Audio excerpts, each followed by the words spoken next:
मेरी माँ रोज़ाना मुझे रूम में बंद कर दिया करती थी और कहती थी, इससे तेरी खूबसूरती निखरेगी, तू जल्दी जवान दिखने लगेगी, लोग तेरी तारीफ करेंगे और मैं जल्दी ही तेरा ब्याह कर दूंगी।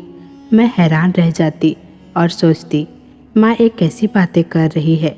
मेरी उम्र उस वक्त सिर्फ 15 साल थी, लेकिन माँ चाहती थी कि मैं जल्दी ही बड़ी और जवान हो जाऊं।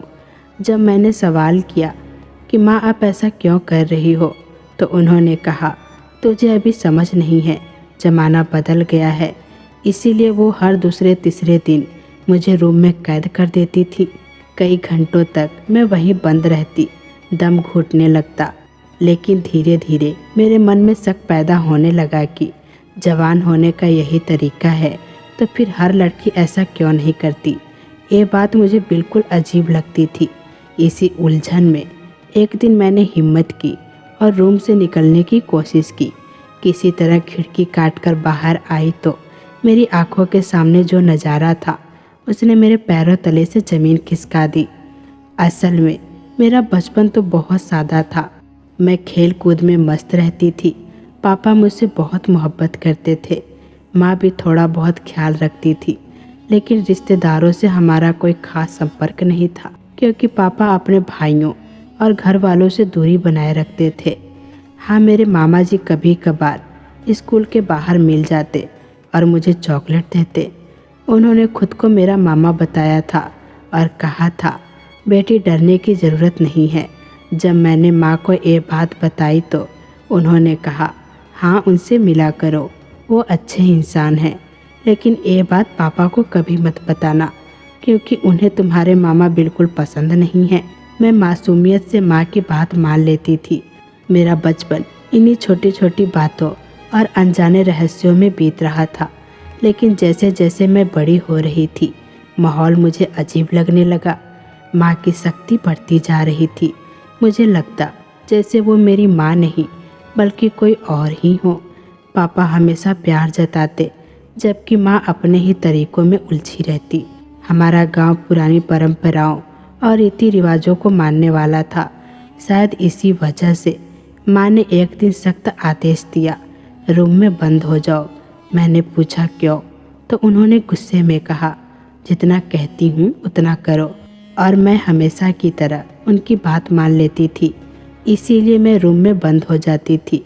माँ को डर रहता कि कहीं मैं बाहर न निकल आऊँ, इसीलिए वो दरवाजे को बाहर से कुंडी लगाकर बंद कर देती थी। अंदर बस एक छोटा सा रोशनदान खुला रहता था, जहाँ से न हवा ठीक से आती थी न ही रोशनी। तपती गर्मी में मैं पसीना पोंछते पोंछते बैठी रहती थी। लेकिन इसी दौरान बाहर से अजीब सी आवाज़ें सुनाई देती, कभी बर्तनों के गिरने की, कभी कुछ लोगों की धीमी बातें, और कई बार तो माँ की रोने की सिसकियाँ भी कानों में पड़ती। डर के मारे मैं दरवाज़ा पीटते हुए कहती, माँ मुझे बाहर निकालो, मुझे डर लग रहा है। मगर माँ जैसे घर से गायब हो जाती थी। उन्होंने मुझसे सख्ती से कहा था, अगर तूने यह बात पापा से कही तो मुझसे बुरा कोई नहीं होगा। याद रख, यह सब मैं तेरे भले के लिए ही कर रही हूँ। पर मैं सोचती हूँ, आखिर इसमें मेरा क्या भला है कि मैं भूखी प्यासी गर्मी में बेहाल होकर घंटों रूम में कैद रहती हूँ। एक दिन मैं अपनी सहेली सुभी के घर गई, जो मुझसे कुछ साल बड़ी थी। वहाँ हमने एक फिल्म देखी। उस फिल्म में कुछ ऐसे दृश्य थे जिन्हें देखकर मेरा दिमाग उलझन में पड़ गया। अचानक मुझे याद आया कि ऐसी ही अजीब आवाज़ें तो मैं घर में भी सुनती हूँ, जब माँ मुझे रूम में बंद करती हैं। मैंने हिम्मत करके सारी बात सुभी को बताया। उसने ध्यान से मेरी बात सुनी और कहा, ये सब ठीक नहीं है, तुम्हें सच जानना होगा कि तेरी माँ बाहर क्या करती हैं और तुझे क्यों बंद कर देती हैं। ये कोई रीति रिवाज नहीं है। मैंने उससे कहा, हमारे गांव में परंपराओं की बड़ी अहमियत है, शायद ये भी कोई प्रथा हो। लेकिन सुभी ने तुरंत कहा, नहीं, ऐसा कोई रिवाज नहीं है, तू माँ से पूछ, वरना सब कुछ गलत हो जाएगा। असल में मैं कई बार माँ से सवाल करने की कोशिश करती थी, पर वो हर बार मुझे डांट कर चुप करा देती और कहती, जितना कहती हूँ उतना करो, खामोशी से अंदर बैठ जाओ और मैं डर कर मान भी जाती थी, मगर बाथरूम के बाहर से आती आवाज़ों ने मेरे मन को और बेचैन कर दिया था। सुबी ने मुझे समझाया, सच का पता लगाना ही पड़ेगा, वरना तेरे माँ पापा का रिश्ता भी टूट सकता है। वैसे भी मैंने हमेशा देखा था कि पापा और माँ के बीच मोहब्बत जैसी कोई बात नहीं थी। दोनों बस जैसे तैसे रिश्ता निभा रहे थे। पापा मेहनत मजदूरी करते थे, शहर में काम करते थे, सुबह निकल जाते और कई बार तो 2-3 दिन बाद ही लौटते थे। ज़्यादातर थकान के कारण शहर में ही रुक जाते थे, इसीलिए घर में अक्सर मैं और माँ अकेले ही होते थे। कभी कभी माँ मुझे सहेली के घर छोड़कर कहीं चली जाती और कहती, जब तक मैं वापस ना आऊँ तब तक यहीं रहना, खेलना, बातें करना, लेकिन घर मत आना। मैं माँ और पापा दोनों से बहुत प्यार करती थी। मन में हमेशा यही दुआ रहती कि दोनों के बीच कुछ बुरा ना हो, लेकिन मैंने महसूस किया था कि उनके रिश्ते में मोहब्बत कम है, बस एक औपचारिकता बची है। शायद पापा ने मेरे लिए ही इन रिश्तों को निभाना जारी रखा था। दोनों की ज़िंदगी जैसे किसी पटरी पर खामोशी से चल रही थी, बिना खुशी, बिना शोर, बस समझौते और सब्र के साथ। उस वक्त मेरी उम्र 15 साल थी। समझदारी तो पूरी नहीं थी, मगर हालातों को समझना सीख गई थी। मैं दुबली पतली और नाजुक सी थी। लोग अक्सर कहते, तू बिल्कुल अपनी माँ जैसी लगती है, उसी पर गई है सुंदरता में। पापा भारी भड़कम कदकाठी वाले इंसान थे, जबकि माँ भी मेरी तरह ही दुबली पतली और सुंदर थी। पापा लंबे समय तक घर से दूर रहते। वो शहर में मजदूरी करते थे ताकि हमारी ज़रूरतें पूरी हो सके। जब कभी लौट कर आते तो खाने पीने और ज़रूरी सामान लेकर आते। मुझे तो यह सब देखकर बेहद खुशी होती, लेकिन माँ के चेहरे पर अक्सर नाखुशी नज़र आती। पापा कहा करते, मुझे सबसे ज़्यादा अपनी बेटी की खुशी चाहिए। मेरी बेटी हंसते, यही मेरे लिए सबसे बड़ा तोहफा है। सच कहूँ तो जिस दिन पापा घर होते हैं वही मेरे लिए सबसे खूबसूरत दिन होता है। वो मेरी हर इच्छा पूरी करते, मेरे साथ खेलते, बातें करते, रात में मुझे पास बिठाकर कहानियाँ सुनाते और कहते, तू अब बड़ी हो रही है बेटी, बच्ची नहीं रही। अब तुझे अपना खुद ख्याल रखना होगा और घर के कामों में माँ का हाथ बटाना होगा। पापा की गैर मौजूदगी मुझे बहुत खलती थी। मैं माँ से पूछती, माँ पापा कब आएंगे?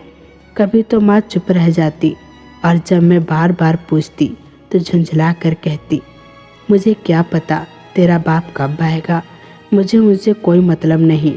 वो पैसे देता है, मेरी ज़रूरतें पूरा करता है, बस वही काफ़ी है। उनकी यह बेरुखी सुनकर मैं चुप हो जाती थी, लेकिन मेरे लिए पापा हमेशा सबसे प्यारे थे। माँ से लगाव बचपन में दोनों जैसा था, पर जैसे जैसे बड़ी होती गई महसूस किया कि माँ का रवैया मेरे प्रति ठंडा है, इसीलिए दिल में पापा की जगह और भी बड़ी होती गई। मैं अक्सर उनसे शिकायत करती, पापा आप रोज़ क्यों नहीं घर आते, क्यों कई कई दिन बाद लौटते हो? तो वो प्यार से कहते, बेटी मैं वादा करता हूँ, जैसे ही मैं ये नौकरी छोड़ दूँगा हमेशा तुम्हारे साथ ही रहूँगा। मेरा काम ही ऐसा है कि रोज़ शहर से आना जाना आसान नहीं है, लेकिन मुझे हमेशा अजीब लगता था कि जब भी पापा घर आते माँ का मूड अचानक बिगड़ जाता, जबकि पापा की गैर मौजूदगी में माँ बहुत ज़्यादा सहज रहती थी। पापा के सामने तो वो छोटी छोटी बात पर भी मुझे डांट दिया करती थी। अगर गलती से कोई गिलास टूट जाए तो वो खूब डांटती थी, लेकिन जब पापा बीच में आते तो वो हमेशा मुझे बचाते और माँ से कहते, बच्ची है, नादानी से गलती हो गई, इसे माफ़ करना सीखो। एक बार पापा ने मुझसे पूछा, बेटी क्या तुम्हारी माँ मेरे पीछे भी तुम्हें ऐसे ही डांटती है? मैंने कहा, नहीं पिताजी, आपके पीछे तो मैं जो चाहूँ करती हूँ, माँ ज़्यादा कुछ नहीं कहती, कभी कभार ही डांटती हैं, बल्कि आपके ना होने पर तो वो मुझे खेलने भी देती हैं। शायद जब आप घर होते हैं तभी उनका रवैया मेरे साथ बदल जाता है। धीरे धीरे माँ और पापा में झगड़े पहले से ज़्यादा बढ़ने लगे थे। जब भी पापा घर आते मुझे उनकी बहस और ऊंची आवाज़ें सुनाई देती। मैं बहुत डर जाती थी। लेकिन पापा जब काम पर जाने के लिए निकलते तो हमेशा मुझे कह कर जाते, बेटा अपना और घर का ध्यान रखना। अगर माँ का व्यवहार ठीक ना लगे तो मुझे बताना, मुझे तेरी बहुत फिक्र रहती है। मैं उन्हें तसल्ली देती, पिताजी मेरी फिक्र मत करो, माँ मुझसे ठीक से रहती हैं, वो बस आपसे ही ज़्यादा झगड़ती हैं। आप जल्दी से वापस आना। मेरे बचकाने मन ने इस बात को जिम्मेदारी समझ लिया था। मुझे लगता था कि सच में घर की देखभाल करना अब मेरी ड्यूटी है। एक दिन माँ कहीं बाहर जा रही थी। मैंने हिम्मत करके पूछ लिया, माँ आप कहाँ जा रही हो?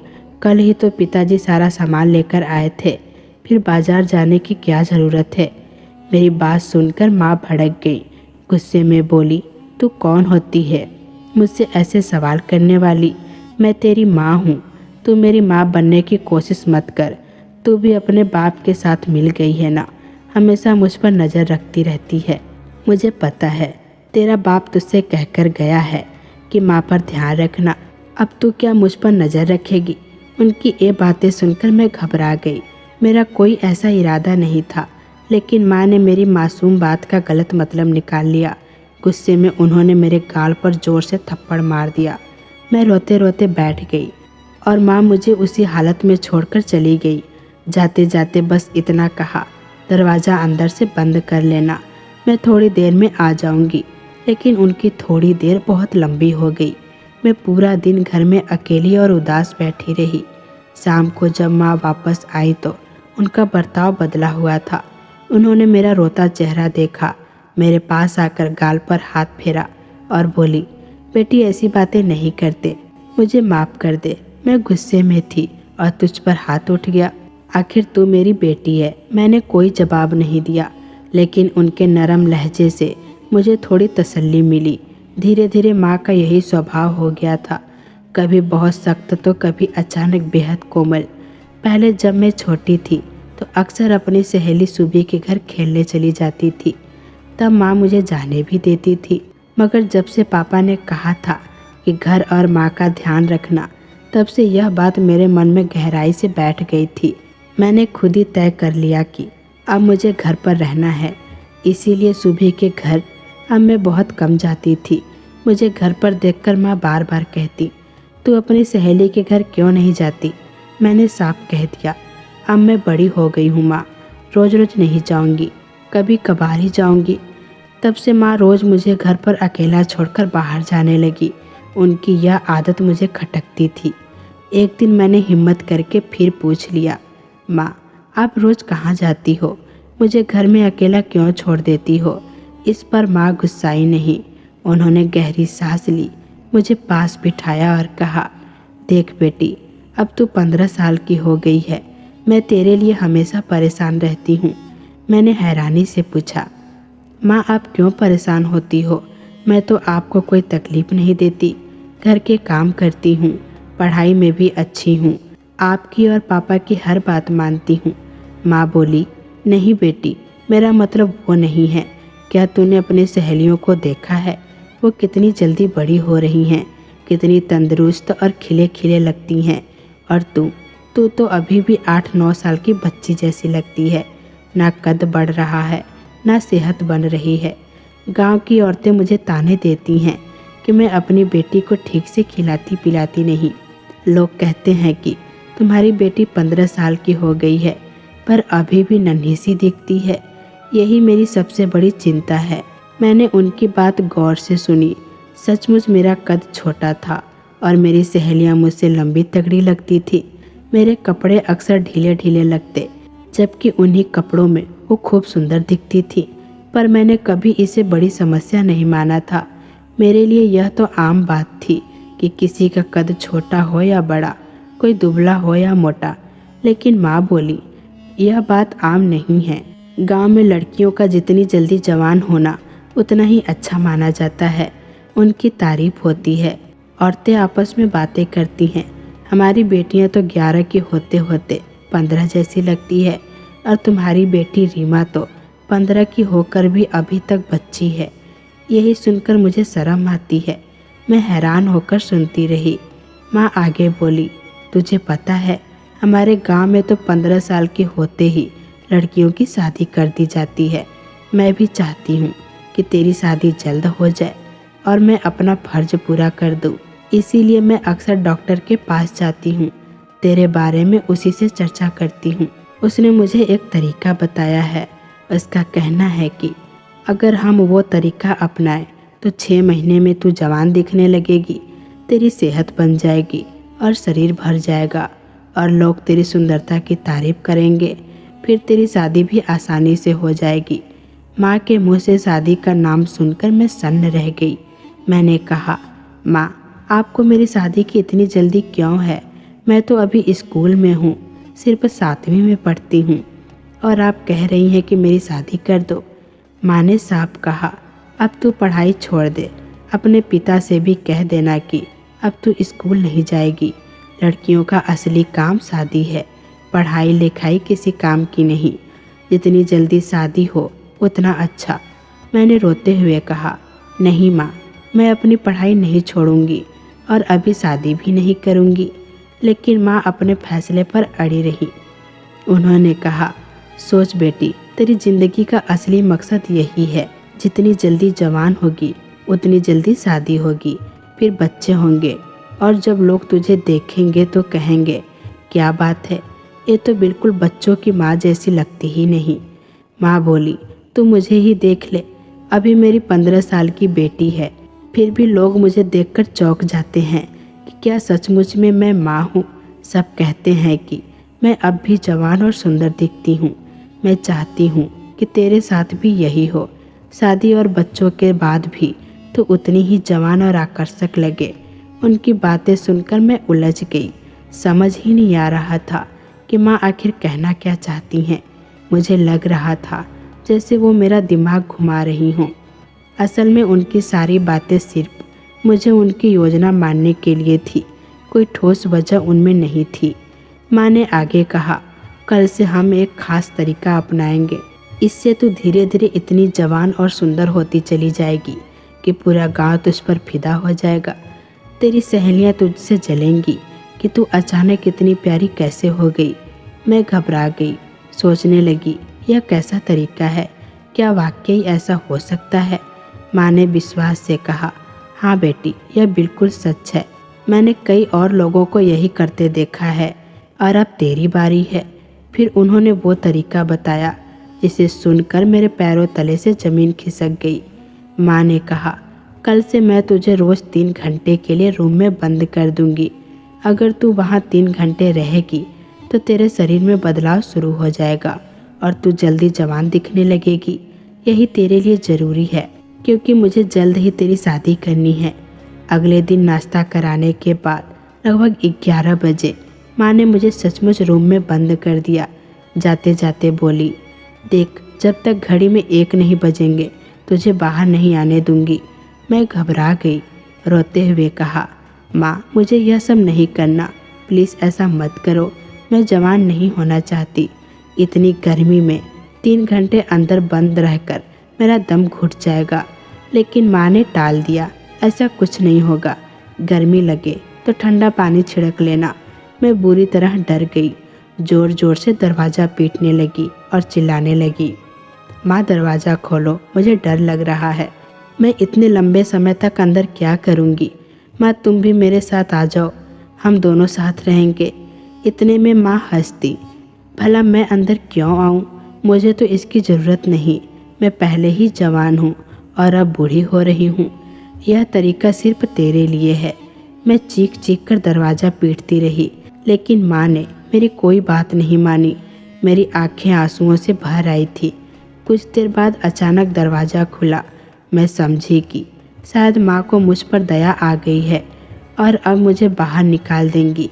मैं जल्दी से बाहर निकलने के लिए कदम बढ़ाने ही वाली थी कि माँ ने मुझे ज़ोर से पीछे धक्का दे दिया और बोली, बाहर क्यों निकल रही हो? अंदर ही रहो, रोना धोना बंद करो। अगर मैंने तुझसे ये बात शेयर कर ली है तो इसका मतलब ये नहीं कि तेरी मर्जी चलेगी। मैं तेरी माँ हूँ, जो कहूँगी वही होगा। चुपचाप बैठ जा, शोर मत मचा। अगर पड़ोसियों ने सुन लिया तो बड़ी मुसीबत खड़ा हो जाएगा। याद रख, मैं तेरी भलाई चाहती हूँ। जल्दी जवान हो जाएगी तो मैं चैन से तेरी शादी कर सकूंगी। मैं रोते रोते गिड़गिड़ाई, नहीं माँ, मुझे यहाँ नहीं रहना, मेरा दम घुट रहा है, प्लीज़ मुझे बाहर निकालो। लेकिन जैसे ही मैंने बाहर आने की कोशिश की, उन्होंने मुझे फिर से धक्का दिया और दरवाज़ा कसकर बंद कर दिया। अब मेरे रोने चिल्लाने का कोई असर पड़ने वाला नहीं था। मुझे यकीन हो गया कि माँ मेरी बात बिल्कुल नहीं सुनेंगी। मेरे मन में ख्याल आया कि शायद माँ जब किसी काम में उलझ जाएंगी तो मैं धीरे से दरवाज़ा खोलकर भाग जाऊंगी। लेकिन जैसे ही मैंने कुंडी घुमाने की कोशिश की, मेरा दिल बैठ गया। दरवाज़ा तो बाहर से ताले में बंद था। माँ ने मुझे सिर्फ रोका नहीं था, बल्कि सचमुच कैद कर दिया था, वो भी रूम के अंदर। गर्मी से हालत ख़राब हो रही थी। वक्त जैसे थम गया हो। 3 घंटे मुझे 3 साल जैसे लग रहे थे। मुझे लग रहा था कि बहुत लंबा समय बीत चुका है। मैंने कई बार दरवाज़ा पीटा, मगर कोई जवाब नहीं मिला। एक अजीब सी बात हुई। जब माँ ने मुझे बंद किया, उसके लगभग 5 मिनट बाद मैंने घर के मेन गेट पर दस्तक सुनी। फिर दरवाज़ा खुलने और बर्तनों के टूटने जैसी आवाज़ें आई।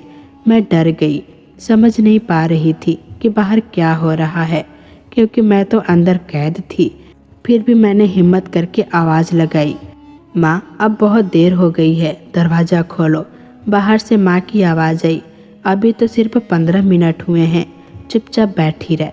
लेकिन मुझे पूरा यकीन था कि 15 मिनट नहीं, बल्कि 2-3 घंटे बीत चुके हैं। माँ मुझसे झूठ बोल रही थी। मजबूर होकर मैं फिर खामोश बैठ गई। आखिरकार काफ़ी देर बाद दरवाज़ा खुला। बाहर निकली तो मेरी नज़र घड़ी पर पड़ी। दोपहर के ठीक 3 बजे थे, यानी माँ ने मुझे सुबह 11 बजे के आसपास बंद किया था और अब पूरे 4 घंटे गुजर चुके थे। मेरी हालत बेहद ख़राब हो चुकी थी।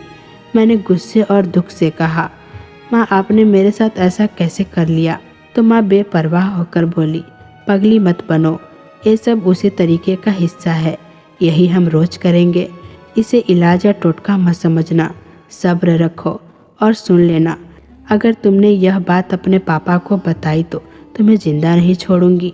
माँ ने गुस्से से धमका दिया, तुम अपने पापा को कभी कुछ मत कहना। तुम्हारे पापा तुमसे बहुत प्यार करते हैं और वो तुम्हारी शादी जल्दी नहीं चाहते, पर तेरी भलाई के लिए यही सही है, यही कारण है। फिर वही रोज़ का सिलसिला शुरू हो गया। मैं अनिच्छा के बावजूद भी रूम में बंद हो जाती। माँ जो कहती वैसा करती। जब पापा घर आते तो मैंने कभी यह बात उनसे नहीं बताई, बस चुपचाप सहती रही। एक दिन रूम में मुझे ऐसा घुटन महसूस हुई कि मेरा दिल इतनी तेज़ धड़कने लगा कि मैं बेहोश होने वाली थी। मैं ज़ोर ज़ोर से दरवाज़ा पीटने लगी। तभी दरवाज़ा अचानक खुला और सामने जो खड़े थे उन्हें देखकर मैं चौंक उठी। वो मेरे पापा थे। मैं बेहोश होकर गिर पड़ी और मेरी आखिरी याद आई कि पापा ने मुझे पकड़ा हुआ था। जब मेरी आँख खुली तो मैं अस्पताल के बिस्तर पर थी। डॉक्टर ने बताया कि घुटन की वजह से मेरा ब्लड प्रेशर नीचे उतर गया था और इसी से मैं बेहोश हो गई थी। इलाज के बाद पापा मुझे घर ले आए। इस पूरे वक्त मेरी माँ गैर मौजूद या चुप सी थी। बाहर से दिखने वाली परेशानी उनके चेहरे पर साफ थी। थोड़ा ठीक होते ही पापा ने मुझसे पूछा, रीमा बताओ तुम्हारे साथ क्या हुआ था? तुम रूम में कैसे फंस गई थी? माँ वहीं पास में थी। मैंने माँ की ओर देखा तो उन्होंने हाथ से इशारा किया कि कुछ मत बोलना। पापा मुझे समझाते रहे, डरने की कोई बात नहीं है, मुझे सच बताओ। पर मैं अपने पापा की तुलना में माँ से ज़्यादा डरती थी। चक्कर में आकर मैंने कहा, पापा कुछ खास बात नहीं है। मैं घबरा गई थी और तभी बेहोश हो गई। पापा ने धीरे से कहा, ठीक है बेटी, आगे से ध्यान रखना और अब ऐसा कुछ नहीं होगा। मैं रूम का दरवाज़ा ठीक करवा दूंगा। इतना कहकर वो चले गए। पर फिर भी उन्होंने माँ से बहस कर दी। उन्हें यह बर्दाश्त नहीं हुआ कि बेटी रूम में फंस जाए और माँ घर पर ना हो। उन्होंने गुस्से में कहा कि अगर मैं अभी थोड़ी और देर नहीं आता तो क्या होता? अगर यह बच्ची अंदर ही बेहोश हो जाती। अच्छा हुआ कि मैं समय पर आ गया। पिताजी का चेहरा गुस्से और डर से लाल था। इसका ब्लड प्रेशर पहले से ही लो था। तुम्हें अंदाजा है कितनी बड़ी खतरे की बात थी। ऊपर वाले ने हमें सिर्फ एक ही बेटी दी है और तुम उसका भी सही ख्याल नहीं रख पा रही हो। कैसी माँ हो तुम? अगर तुम्हें कहीं जाना ही था तो इसे अपने साथ क्यों नहीं ले गई? बताओ कहाँ गई थी? माँ उनके सामने हकला सी गई, आंखें झुका ली। मैं तो बस बाजार गई थी, थोड़ा सा सामान लेने। पिताजी का स्वर और सख्त हो गया। सामान? तुम्हारे हाथ में तो कुछ भी नहीं था। जब तुम लौटी तो किस चीज़ के लिए गई थी? माँ ने निगलते हुए कहा, मैं अपने लिए चूड़ियाँ लेने गई थी, पर वहाँ जाकर मन बदल गया, पसंद नहीं आई, इसीलिए खाली हाथ लौट आई। फिर उन्होंने हल्के स्वर में जोड़ दिया, मैं आगे रीमा का पूरा ख्याल रखूंगी। उनकी चाल ढाल बिल्कुल सामान्य थी, जैसे कुछ हुआ ही नहीं। पिताजी सामान्यतः एक ही दिन के लिए आते थे, मगर उस बार वो अगले दिन भी रुके और मुझे साथ लेकर बाजार घुमाने गए। वही मेरी नज़र अचानक मेरे मामा जी पर पड़ी। मैंने मासूमियत से कहा, पापा देखिए, मामा जी जा रहे हैं, हम उन्हें बुलाएं। वो कितने अच्छे हैं, स्कूल जाते वक्त मुझे चॉकलेट देते हैं। पिताजी का चेहरा सख्त हो गया। नहीं, बिल्कुल भी नहीं, उनसे मिलने की कोई ज़रूरत नहीं है, हमारा उनसे कोई संबंध नहीं है। यह मेरे लिए अजीब था, क्योंकि मामा जी तो माँ के भाई थे, लेकिन पिताजी उनके नाम से भी चिढ़ते थे। उन्होंने मुझे समझाया, आगे से वो तुम्हें स्कूल में मिले या बात करने की कोशिश करे तो तुम बात मत करना। अगर वो चॉकलेट लाएं तो भी मत लेना, और अपनी माँ को भी समझाना कि वो उनसे दूर रहें। मैंने पिताजी को यह नहीं बताया कि मामा जी और माँ आपस में अक्सर बातें करते हैं। बस चुपचाप कहा, ठीक है, आगे से ध्यान रखूंगी। पिताजी 2-3 दिन घर में रहे। इसी दौरान माँ ने मुझे बाथरूम में बंद नहीं किया। पिताजी के रहते माँ का व्यवहार भी मेरे प्रति अच्छा था। मुझे लगा अब यह सब खत्म हो गया, लेकिन मेरी उम्मीद गलत निकली। जैसे ही पिताजी वापस गए, अगले ही दिन माँ ने फिर से मुझे रूम में बंद कर दिया। अब मेरा डर जानलेवा हो गया था। डॉक्टर ने पहले ही कहा था कि अगर मुझे थोड़ी देर और बंद रखा गया तो मेरी सांसें रुक जाती है, मैं मर भी सकती थी। मैं सोचने लगी, आखिर मेरी माँ को मेरी जान की परवाह क्यों नहीं है। रूम में ऊपर एक रोशनदान था, उस पर सिर्फ एक जाली लगी थी।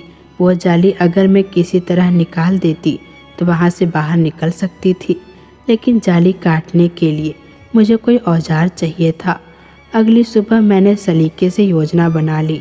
मैंने तय किया कि जब भी माँ मुझे रूम में बंद करेगी, मैं चुपके से अपने कपड़ों के अंदर कोई न कोई औजार छुपा कर जाऊंगी, ताकि भीतर जाकर रोशनदान की जाली काट सकूं। साथ में मैंने पहले से ही एक छोटी कुर्सी रूम में छिपा कर रख ली, ताकि उस पर चढ़कर रोशनदान तक आसानी से पहुंच जाऊं। माँ को इसके बारे में बिल्कुल मालूम नहीं था। अगले दिन जब माँ ने मुझे रूम में बंद करने की बात कही तो मैंने पहले ही अपनी सलवार में कैंची और एक छुरी छुपा ली। जाली की तरफौती पिछली ओर थी और उस तरफ एक सरकरी गली थी जहाँ कपड़े धोए जाते थे, इसीलिए माँ उसे देखकर नहीं पकड़ पाती। जैसे ही वो चली गई और थोड़ी शांति हुई, मैंने कैंची और छुरी से जाली काटने की कोशिश शुरू कर दी। जाली लोहे की थी, इसीलिए कटने में अपेक्षा से ज़्यादा समय लग रहा था, पर वो पूरी तरह अटकी हुई नहीं थी। बस मेहनत चाहिए थी। मेरे मन में अब बस एक ही उद्देश्य था, किसी भी हाल में बाहर निकलना। माँ की बातों ने अब मुझे भरोसा दिलाना बंद कर दिया था। इतने दिनों के बाद मुझे एहसास हो गया था कि जो वो कहती हैं, तुम जल्दी जवान हो जाओगी, वो सब खोखला था। अगर सच में यह तरीका काम करता तो और लड़कियां भी यही तरीका अपनाती। मेरा मन भीतर ही भीतर सच का पता लगाने के लिए बेचैन था। माँ मुझे बंद करके छोड़ जाती हैं या फिर किसी को बुला लेती हैं, क्योंकि अक्सर घर के अंदर दूसरों की आवाज़ें आती थी, जैसे घर में 2-3 लोग और मौजूद हों, जबकि सच में वहाँ सिर्फ मैं और माँ ही रहती। लगभग 1 घंटे की कड़ी मशक्क़त के बाद मैं जाली काटने में कामयाब हो गई। अगला कदम बाहर निकलना था। मैंने दूसरी तरफ कुर्सी रखकर नीचे उतरने की व्यवस्था कर ली, ताकि छलांग लगाते वक्त गिरकर चोट न लग जाए। धीरे धीरे मैं रोशनदान से बाहर आई और चुपके से माँ के कमरे की ओर बढ़ने लगी। जितना मैं कमरे के नज़दीक गई उतनी ही तेज और बेखौफ हंसी की आवाज़ें कानों में आने लगी। जैसे ही मैं और करीब आई, किसी की तारीफ की आवाज़ सुनाई दी और माँ कुछ शर्माई हुई थी। मैं खिड़की की ओर बढ़ गई और झांक कर देखा तो मेरी आंखों के सामने ऐसा नज़ारा था कि मेरे पैरों तले से ज़मीन खिसक गई। मेरी माँ के साथ वही मामा जी बैठे थे। मामा जी ने माँ के कंधों पर हाथ रखा था और वो दोनों इतने निकट थे जैसे कोई पति पत्नी होते हैं। वो दृश्य देखकर मेरे होश उड़ गए। मेरे चेहरे पर शर्म का रंग चढ़ गया, आंसू आ गए और मैं दौड़ पड़ी। इतनी तेज दौड़ी कि खुद नहीं पता चला कहाँ पहुँच गई। राहें भूल गई, दिल बेचैन हो गया। मैं यहाँ वहाँ भटकती रही, डर के मारे कि अगर माँ को पता चल गया कि मैं उन्हें देख चुकी हूँ और रूम से निकल आई हूँ तो वो मुझे नुकसान पहुँचा देंगी। अचानक मेरी नज़र एक छोटी दुकान पर पड़ी। सौभाग्य से मुझे पिताजी का मोबाइल नंबर याद आया। मैंने दुकान वाले अंकल से विनती की कि मुझे उनका फ़ोन दे दें, मुझे पिताजी को कॉल करनी है। वो अंकल बहुत दयालु निकले और तुरंत मोबाइल दे दिया। मैंने कांपते हाथों से पिताजी को फ़ोन किया और उन्हें बताया कि पापा, मैं भागते भागते यहाँ आई हूँ। पिताजी बहुत घबरा गए और बोले, बेटी तुम क्यों भाग रही हो, क्या हुआ? मैंने कहा, पिताजी सब कुछ बाद में बताऊंगी, पर आप जल्दी आ जाओ, मुझे यहाँ से ले जाओ, कुछ गलत हो रहा है। उन्होंने कहा कि मैं अभी कैसे घर वापस जाऊँ, पर जब मैंने बताया कि माँ मुझे मार देंगी तो उन्होंने कहा ठीक है, जहाँ तुम हो वहाँ के मालिक से मेरी बात करवा दो। मैंने दुकान वाले को मोबाइल दे दिया और पिताजी ने उनसे बात कर ली। उसके बाद वही अंकल मेरी मदद करने लगे। उन्होंने मुझे एक रिक्शा में बिठाया और कहा कि वो मुझे मेरी सहेली के घर पहुंचा देंगे। रिक्शे में बैठकर जब मैं सहेली के घर पहुंची तो पिताजी ने सहेली के पिता से भी बात कर ली। वो लोग बहुत मददगार निकले। उन्होंने मुझे अपने घर में शांति से रहने को कहा और आश्वासन दिया कि पिताजी कल तक आकर मुझे घर से ले जाएंगे। तब तक मैं सुरक्षित महसूस कर सकूंगी और किसी तरह की कोई परेशानी नहीं होगी। उस रात मैं सुबह के साथ ही सोई थी। मुझे बहुत डर लग रहा था, लेकिन उसके परिवार ने मेरा बहुत ख्याल रखा। जब मेरी माँ यहाँ आई और जानना चाही कि रीमा मौजूद है या नहीं, तो उन्होंने मुझे छुपा दिया और मेरी माँ से झूठ बोलकर कहा कि यहाँ नहीं आई है। मेरी माँ मुझे ढूंढती रही क्योंकि उन्हें पता चल गया था कि मैंने कुछ देख लिया है। टूटी हुई जाली भी उन्होंने देख ली होगी, जिससे उन्होंने समझ लिया होगा। इसी वजह से वो मेरे पीछे पीछे आई थी। अगली सुबह पिताजी घर लौट आए। जब मैंने उन्हें पूरी बात बताई तो उन्होंने मुझे गले से लगाकर ढांढस दिया। मैं रो रही थी और उन्होंने मेरे आंसू पोंछते हुए मुझे शांत रहने को कहा। उन्होंने कहा, बेटी तुम अब बहुत समझदार हो गई हो, अपनी उम्र से बड़े फैसले लेने लगी हो। मैंने पिताजी को मामा और माँ के बारे में सब कुछ बताया। पिताजी के आंखों में आंसू आ गए। उन्होंने कहा, तुम्हारी माँ ऐसी औरत है, मुझे पहले से ही शक था कि तुम्हारे मामा और उसकी माँ के बीच कुछ चल रहा है। मैं हमेशा कोशिश करता रहा कि तुम्हारी माँ को समझा सकूं।